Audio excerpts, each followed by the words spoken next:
economic uncertainty. I heard something, it made me laugh. 50-year mortgages? I thought 30-year mortgages were to bend me over. Let me tell you something about the math on the mortgages. It's a myth that somehow we believe, like, when you do a 15-year mortgage or a 30-year mortgage, who decides how much principal, how much interest you should pay in front of that? The ones who lend you the money. So if you get a 30-year mortgage, all you're doing is paying interest, okay? This is not some thermodynamics law of nature that it has to be this way. It's purposely designed to be this way, to keep you in economic bondage. Think about that. The first 10 years, you're just paying purely, mostly interest. I didn't even do the calculation on a 50-year mortgage would look like. I have no idea. That's got to be laughable. Maybe I'll come back and take a look at it. How much interest you're paying. My guess, I'm just guessing, so don't hold me to it.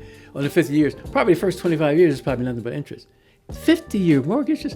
This gets me around to economics, okay? In this period of uncertainty, all right? And that's what we're talking about. It leads us to job security or insecurity, all righty?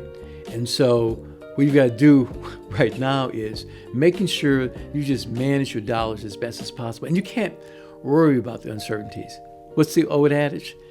Control those things, that you can only control and don't worry about it, right? Don't worry about stuff you can't control, and don't worry about stuff you can control. So this is where I'm just trying to give kind of a pause, just pause and say, under this economic uncertainty, what can you do?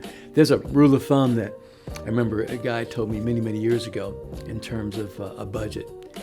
He said that he lives off his salary and he saves his wife's salary. Little did he know that his wife was saving his salary and divorcing him, but that's another story. She took all her money and left. But the point of it is make sure that you can live off one salary if you can. If you're single, that's a little tough. But again, just managing an economic uncertainty, I would definitely advise you. Not a financial expert. A 50-year mortgage? The rule is get a 30-year mortgage and pay it off early. Pay 1 month ahead of time so that we can get it down to 15-year mortgage. Hey, just some financial advice from a guy who thinks that 50-year mortgages are absolutely a scam. Any more information you need, just subscribe. All right, thanks, guys.